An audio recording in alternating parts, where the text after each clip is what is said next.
বন্ধুরা, এটা কি শাক বলো তো তোমরা?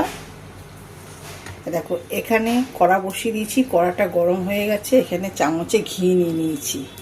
এই যে ঘিটা কড়ার মধ্যে দিয়ে দিচ্ছি।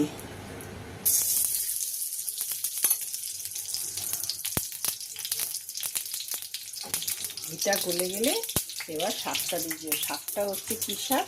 ব্রাহ্মী শাক। খেলে পেটও পরিষ্কার হয়, বুদ্ধিও হয়। এই নাতি নাতনির জন্য শাকটা করছি। ঘিটা গলুক, তারপরে শাকটা দিয়ে দেবো।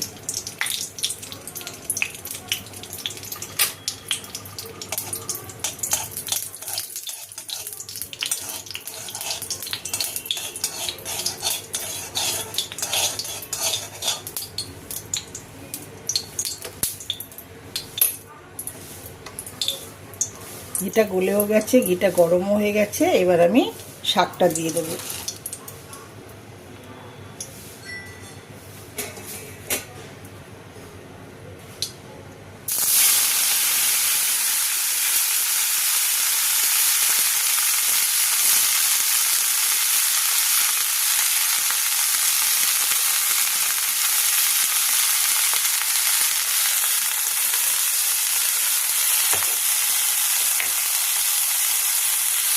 সামান্য নুন দিয়ে ঢেকে দেবো।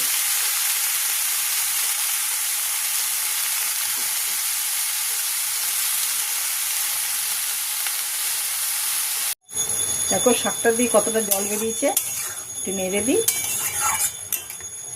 নেড়ে দিয়ে ঢাকাটা দিয়ে ঢেকে রাখি। শাকটা তাহলে নরম হয়ে যাবে।